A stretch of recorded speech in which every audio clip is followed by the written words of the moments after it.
નમસ્કાર દર્શક મિત્રો, તો લોકસત્તા શોમાં આપનું સ્વાગત છે। ચીન અને રશિયાએ ચંદ્ર પર ન્યુક્લિયર પાવર પ્લાન્ટ બનાવવા માટે એક કરાર પર હસ્તાક્ષર કર્યા છે, જે ગ્લોબલ લેવલ પર સ્પેસ રેસને એક નવી દિશા આપી શકે છે। આ સંયંત્ર આંતરરાષ્ટ્રીય ચંદ્ર સંશોધન સ્ટેશનને ઉર્જા પૂરી પાડશે, જેનું નેતૃત્વ ચીન અને રશિયા સંયુક્ત રીતે કરી રહ્યા છે। આ પ્રોજેક્ટ બંને દેશોના વધતા અંતરિક્ષ સહયોગ અને ટેકનોલોજી ડોમિનેન્સની દિશામાં એક મહત્વનું પગલું માનવામાં આવી રહ્યું છે, જે ફ્યુચરની સ્પેસ શોધો માટે બેઝ તૈયાર કરશે। આ જાહેરાત એવા સમયે આવી છે જ્યારે અમેરિકન અંતરિક્ષ એજન્સી નાસાએ તેના 2026ના બજેટ પ્રસ્તાવમાં ચંદ્ર પર કક્ષીય સ્ટેશનની યોજના રદ કરવાની વાત કરી છે। આ પગલું ચીન અને રશિયાની અંતરિક્ષ આકાંક્ષાઓને વધુ મજબૂત કરે છે, જ્યારે તેઓ આર્ટેમિસ પ્રોગ્રામ, જેનો હેતુ લગભગ 5 દાયકાઓ બાદ અમેરિકી એસ્ટ્રોનોટ્સને ચાંદ પર પાછા મોકલવાનો છે।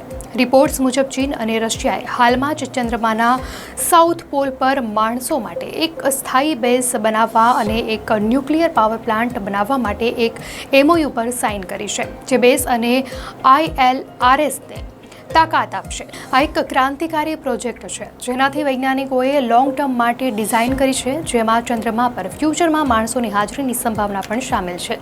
રશિયન અંતરિક્ષ એજન્સી રોસ્કોમ્સના મહાનિર્દેશક યુરી બોરિસોવના જણાવ્યા અનુસાર આ સંયંત્રનું નિર્માણ માનવ હાજરી વિના સ્વચાલિત રીતે કરવામાં આવશે।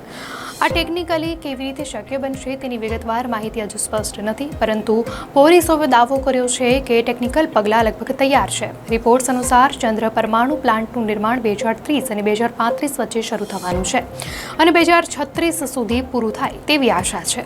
ઇન્ટરનેશનલ લુનર રિસર્ચ સ્ટેશન ચીન અને રશિયા દ્વારા સંયુક્ત રીતે સંચાલિત એક મહત્વાકાંક્ષી પ્રોજેક્ટ છે, જેનો હેતુ વૈજ્ઞાનિક રિસર્ચ કરવા માટે ચંદ્રમાના દક્ષિણી ધ્રુવ પર માણસો માટે એક આધાર સ્થાપિત કરવાનો છે। ખાસ વાત એ છે કે લુનર સ્પેસ સ્ટેશનને સૌર, રેડિયો આઇસોટોપ અને પરમાણુ જનરેટર દ્વારા સંચાલિત કરાશે અને તેમાં ચંદ્રમા, પૃથ્વી અને ચંદ્ર સપાટી, ચંદ્રવાહન અને માનવયુક્ત રોવર્સ ઉપર ઉચ્ચ ગતિ સંચાર નેટવર્કની સુવિધા હશે। ILRSનો ઉદ્દેશ વૈજ્ઞાનિક સંશોધન, લાંબા ગાળાના માનવ રહિત સંચાલન અને મંગળ પર માનવ લેન્ડિંગ માટે ટેકનિકલ આધાર તૈયાર કરવાનો છે।